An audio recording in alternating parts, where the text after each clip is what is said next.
Welcome to MBAs Teach Econ.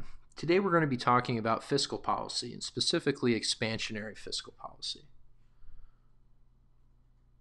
So I want to start by thinking about the question as to why would governments pursue expansionary fiscal policy? And the answer goes back to something that we discussed a few lessons ago, and that was negative economic fluctuations.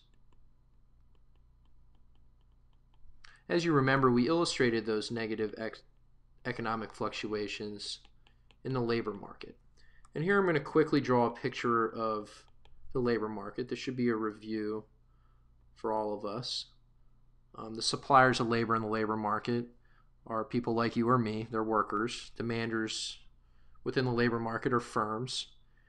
And I'm also going to draw attention to this equation.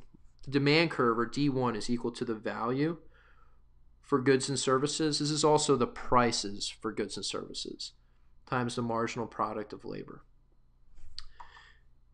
And we also said often there's downward wage rigidity, which I'm just going to illustrate here with a dotted horizontal line for a number of reasons, and that was from a couple lessons ago. When we have a negative economic fluctuation, we basically have a leftward shift in the demand for labor within the economy, which I will illustrate here with D2. And that, of course, has a corresponding V2 times MPL2. And I will label our first V1 times MPL1. And in this situation, our new quantity of employment is illustrated here, and our original quantity of employment is illustrated here. And this is bad. A lot of people aren't working in the economy. The government's really concerned about this, so they want to find out how they can move D2 back towards D1, or more specifically, Q2 back towards Q1. And expansionary fiscal policy is one way that the government tries to do that. So when we think about expansionary fiscal policy, let's use the GDP equation to do so. So we have y equals c plus I plus g plus x minus m. And the two ways that expansionary fiscal policy comes through that I will discuss here in the next couple minutes is through lowering taxes and also increasing government spending. So let's focus first on lowering taxes.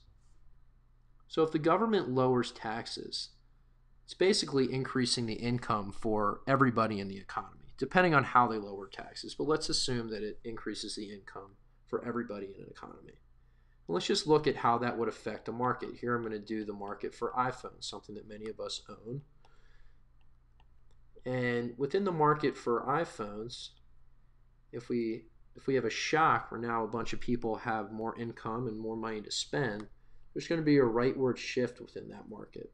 We're going to move from D1 to D2. You can see that that's going to put upward pressure on prices from P1 to P2.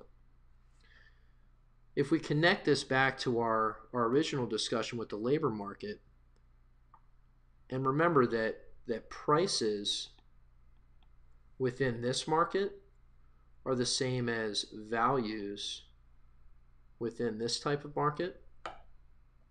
So if P increases, then that means V is increasing. And if we look here at D2, if V2 starts increasing, that means that D2 is going to shift right towards D1. And that's one way that the government can intervene with expansionary fiscal policy, and that's by lowering taxes. The second way is by increasing government spending. And let's say that the government decides to build some roads for a town or a state. To build those roads, of course, the government's just going to have to pay companies, and those companies, now with more money, are going to hire more workers, and they have a contract to fulfill. So that, in and of itself, will shift D2 towards D1 if we're looking back at our original labor market discussion, because more firms are going to need more workers. But also, as those firms are paying workers, there's going to be a multiplier effect. The consumption or the income for consumers within our economy will increase, and that will manifest in the same way that lowering taxes manifested in the labor market. This has been an overview of fiscal policy, and until next time, it's been MBAs Teach Econ.